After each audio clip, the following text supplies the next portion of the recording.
Hello and welcome to another episode of Laptop Retrospective, and today we are potentially going to start another series. We'll see how far I can get because these devices don't come up very often, but we are going to be looking at the very first Surface. So what we've got here is the Surface Pro.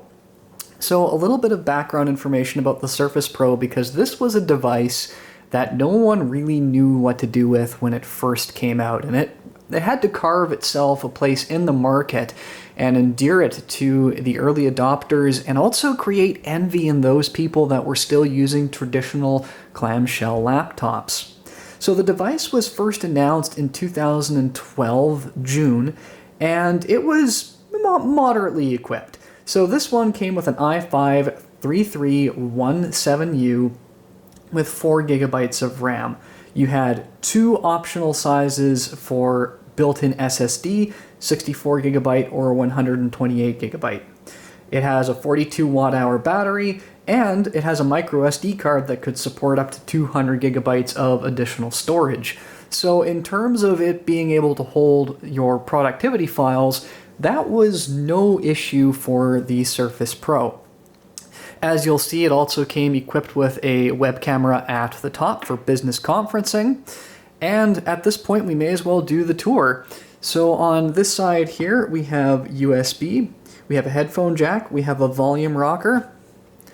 Along the top, we have the microphone, the power button.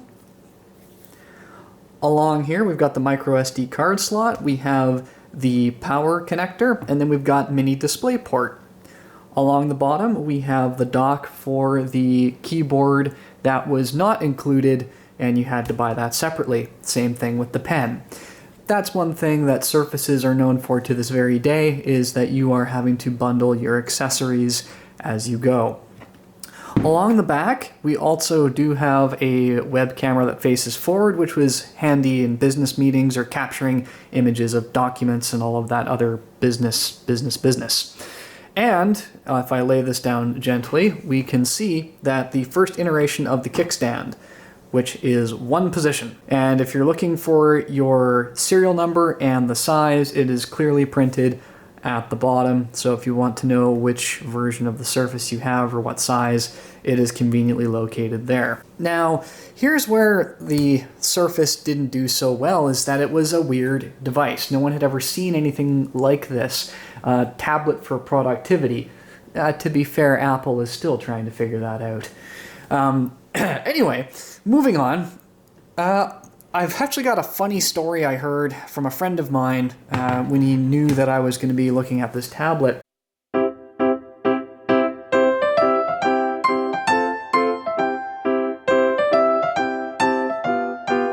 They worked in a government agency, and there was a meeting. And in the meeting, there were two groups of people. There were the executives that were having their technical support and IT work done by one company, and then we had this group of consultants, and they had their IT in a different department. Both of these groups worked for the same organization, and they're in this meeting, and some of them had laptops, and then some of them had these.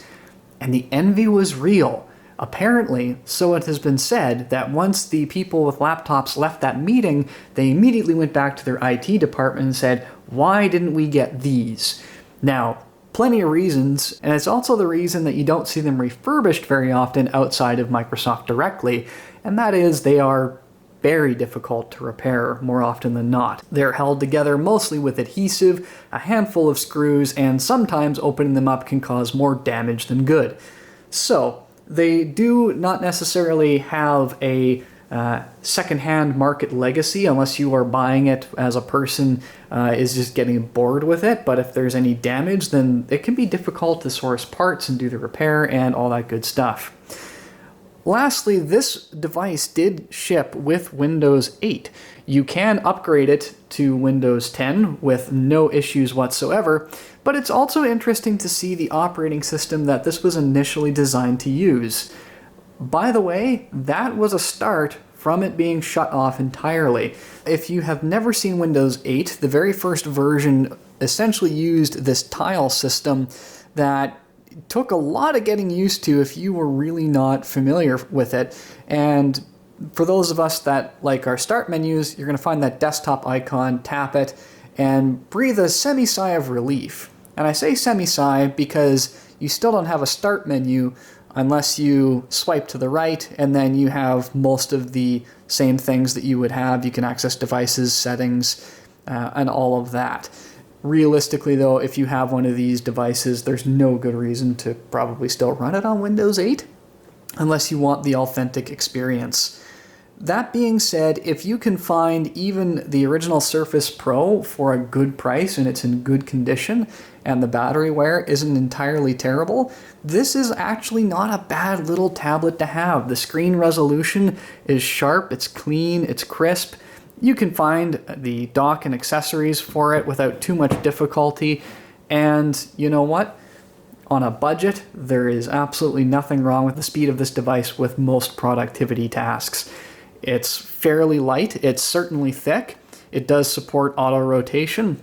So realistically, if you're looking for a tablet that's capable of productivity, there's really nothing wrong with the original Surface, especially if you can get it in the 120 gigabyte SSD. You stuff in a 200 gigabyte micro SD card with a fast read write, and you're pretty much good to go. I will let you know that 200 gigabyte is the maximum capacity that I have read that slot will read. Now, normally, if you watch this channel, you know that I would normally take devices down. But in this case, this device was so craftingly refurbished, I have zero interest in potentially disrupting the hard work of the people that did the refurbish work.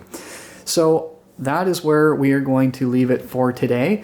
And hopefully, if I get the chance to look at more Surface devices, we can take a look at how the Surface has evolved over time from a device like this to, say, the Surface Book 2, which is still very much, in my opinion, their flagship.